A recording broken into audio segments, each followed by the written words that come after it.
വയനാട് ഉരുൾപൊട്ടൽ ദുരിതം വിതച്ച മേപ്പാടി പഞ്ചായത്തിലെ 6 സോണുകളിലും ഇന്ന് തെരച്ചിൽ പുരോഗമിക്കുകയാണ്. വയനാട് ചുരൽമലയിൽ ഫയർഫോഴ്സിന്റെ തെരച്ചിലിൽ പണം കണ്ടെത്തി. ഏകദേശം 4 ലക്ഷം രൂപ വരുന്ന തുകയാണ് വെള്ളാർമല സ്കൂളിന്റെ പരിസരത്ത് നിന്ന് ലഭിച്ചത്. പണം പോലീസ് കൺട്രോൾ റൂമിൽ ഏൽപ്പിച്ചു. ചാലിയാർ പുഴ കേന്ദ്രീകരിച്ചും ഇന്ന് തെരച്ചിൽ നടക്കുകയാണ്. ജോസിലാണ് ചുരൽമലയിൽ നിന്ന് നമ്മളോടൊപ്പം ചേരുന്നത്. ജോസിൽ, ഇന്നിപ്പോൾ തെരച്ചിൽ മുന്നോട്ട് പോകുമ്പോൾ ഏറ്റവും പ്രധാനപ്പെട്ട കാര്യം ഈ വെള്ളാർമല സ്കൂളിന്റെ പരിസരത്ത് നിന്ന് 4 ലക്ഷം രൂപയുടെ ഒരു വലിയ തുക തെരച്ചിലിൽ ഫയർഫോഴ്സ് കണ്ടെടുത്തു എന്നതാണ്. അതായത് ഒരുപക്ഷെ ആ സ്കൂളിലെ തുകയായിരിക്കാം, അതല്ലെങ്കിൽ മറ്റെന്തെങ്കിലും ആയിരിക്കാം.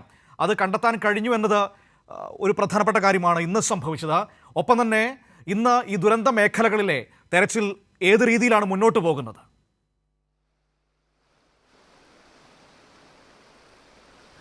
മനു, ഇന്ന് ഞാനിപ്പോൾ നിൽക്കുന്നത് ചൂരൽമല ഈ വെള്ളാർമല സ്കൂളിൻ്റെ മുൻപിലാണ്. ഈ പ്രദേശത്തു നിന്നാണ് ഇപ്പോൾ ഏകദേശം 4 ലക്ഷത്തോളം രൂപ വരുന്ന ഒരു പ്ലാസ്റ്റിക് കവറിലായിട്ടാണ് ആ പണം കണ്ടെത്തിയത്. ഫയർ ടീമിനാണ് അത് ലഭിച്ചിരിക്കുന്നത്. അവർ അത് വീണ്ടെടുത്തുകൊണ്ട് തന്നെ ഫയർഫോഴ്സ് വളരെ വ്യക്തമായൊരു കാര്യം സൂചിപ്പിച്ചിട്ടുണ്ട്. ഇതാണ് പല പരിശീലനങ്ങളിലും ഫയർഫോഴ്സ് മുമ്പോട്ട് വെക്കുന്ന ഒരു കാര്യമുണ്ട്. ഇത്തരത്തിൽ പണമോ സ്വർണമോ ഒക്കെ സൂക്ഷിക്കുകയാണെങ്കിൽ ഈ കവറിനകത്ത്, പ്ലാസ്റ്റിക് കവറിനകത്ത് സൂക്ഷിക്കുകയാണെങ്കിൽ അത് വീണ്ടെടുക്കാൻ സാധിക്കും എന്നുള്ളൊരു സന്ദേശം കൂടി അവർ പറയുകയാണ്. കാരണം ആ പ്ലാസ്റ്റിക് കവറിനകത്തായതുകൊണ്ടാണ് വലിയ കേടുപാടുകളില്ലാതെ ഇത്രയും വലിയ ഒരു തുക ഈ ഫയർഫോഴ്സ് ടീമിന് കണ്ടെത്താൻ സാധിച്ചത്. അവർ ഇപ്പോൾ പോലീസ് കൺട്രോൾ റൂമിൽ ആ പണം ഏൽപ്പിച്ചിരിക്കുകയാണ്.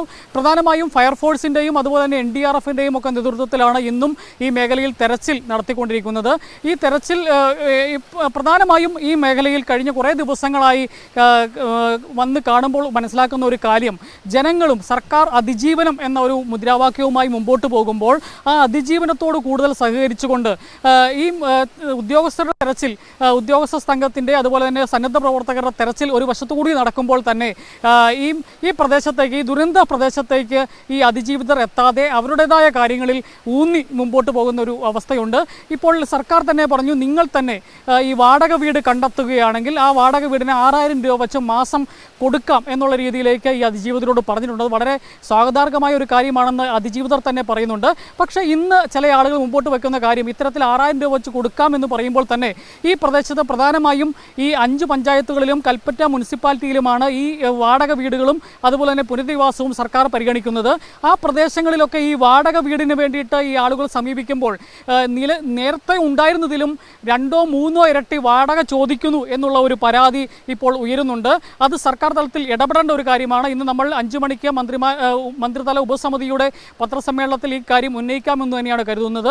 ഏതായാലും അത്തരത്തിൽ ഈ ഇത്രയും വലിയ ദുരന്തം നിൽക്കുമ്പോൾ ഒരു വാടകയ്ക്ക് വീട് ചോദിക്കുമ്പോൾ അതിൽ ഈ 2-3 ഇരട്ടിയൊക്കെ വാടക ചോദിക്കുന്നത് അത്ര സ്വാഗതാർഹമായ ഒരു കാര്യമല്ല.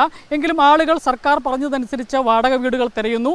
അവർ അതിജീവനത്തിൻ്റെ പാതയിലാണ്. നഷ്ടപ്പെട്ട രേഖകൾ തിരിച്ചെടുക്കുന്നതിന് വേണ്ടിയുള്ള പ്രവർത്തനങ്ങളിലേക്കെല്ലാം അതിജീവിതർ മുമ്പോട്ട് പോവുകയാണ്. ഒപ്പോൾ സർക്കാർ തലത്തിൽ വേണ്ട വിവിധ സന്നദ്ധ സംഘടനകളുടെയും വിവിധ സേനകളുടെയും നേതൃത്വത്തിൽ തെരച്ചിൽ തുടരുകയാണ്. മനു, ഇന്നും ഈ 6 സോണുകൾ കേന്ദ്രീകരിച്ചുകൊണ്ടാണോ, അതായത് നമ്മുടെ പുഞ്ചിരിമട്ടം, മുണ്ടക്കൈ, ചുരൽമല, വെള്ളാർമല ഈ ഭാഗങ്ങളൊക്കെ 6 സോണുകളായി തിരിച്ചിട്ടുള്ള ആ മേഖലകൾ കേന്ദ്രീകരിച്ച് തന്നെയാണോ തെരച്ചിൽ നടക്കുന്നത്? ഒപ്പം തന്നെ കാലാവസ്ഥ ഇന്ന് എങ്ങനെയുണ്ട്?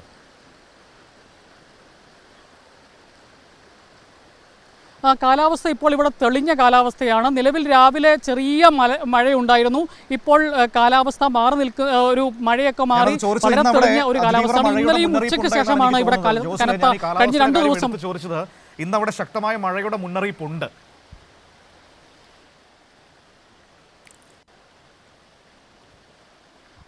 പക്ഷേ നിലവിൽ നല്ല തെളിഞ്ഞ കാലാവസ്ഥയാണ്. ഞാൻ നേരത്തെ സൂചിപ്പിച്ചല്ലോ, ഇന്നലെയും മിനിഞ്ഞാന്നും ഇവിടെ ഉച്ചയ്ക്ക് ശേഷമാണ് ശക്തമായ മഴ പെയ്തത്. ഇന്നും അത്തരത്തിൽ മഴ പെയ്യുമോ എന്നുള്ളത് നമുക്കറിയാം. നിലവിൽ ഏതായാലും തെളിഞ്ഞു നിൽക്കുന്ന ഒരു അന്തരീക്ഷമാണ്. ഏതായാലും ഈ തെരച്ചിൽ ഇപ്പോൾ NDRFിൻ്റെയും ഫയർഫോഴ്സിൻ്റെയും ഒക്കെ നേതൃത്വത്തിൽ വിവിധ മേഖലകളിൽ ഇപ്പോൾ എനിക്ക് ആ ഭാഗത്തേക്ക് കാണുകയാണെങ്കിൽ അവിടെ NDRFിൻ്റെ നേതൃത്വത്തിൽ തെരച്ചിൽ നടക്കുന്നുണ്ട്. അതുപോലെ തന്നെ പോലീസ് ഡിപ്പാർട്ട്മെൻറ്റിൻ്റെ ആളുകൾ ഈ ബെയിലി പാലവുമായി ബന്ധപ്പെട്ടുള്ള ആ പ്രദേശങ്ങളിൽ അവിടെ കാര്യങ്ങൾ നിയന്ത്രിക്കുന്നുണ്ട്. അതിന് തൊട്ടുമുകളിലുള്ള മുണ്ടക്കൈ അതുപോലെ തന്നെ പുഞ്ചിരിമട്ടം പ്രദേശങ്ങളിലും താഴെ ഭാഗത്ത് ചാലിയാർ പുഴയുടെ തീരങ്ങളിലുമെല്ലാം ഇത്തരത്തിലുള്ള തെരച്ചിൽ സർക്കാർ സേനകളുടെ നേതൃത്വത്തിൽ നടക്കുന്നുണ്ട്.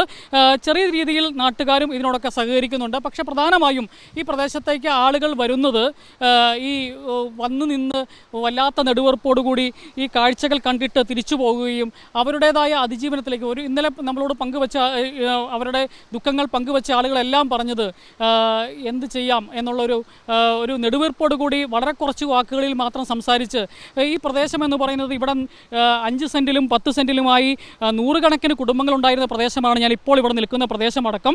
ആ പ്രദേശങ്ങളിൽ അവർ ഇന്നലെ പറഞ്ഞ ആൾ പറഞ്ഞു ഇവിടെ മതിലില്ലാത്ത പ്രദേശമായിരുന്നു എന്നാണ് എടുത്തു പറഞ്ഞത്.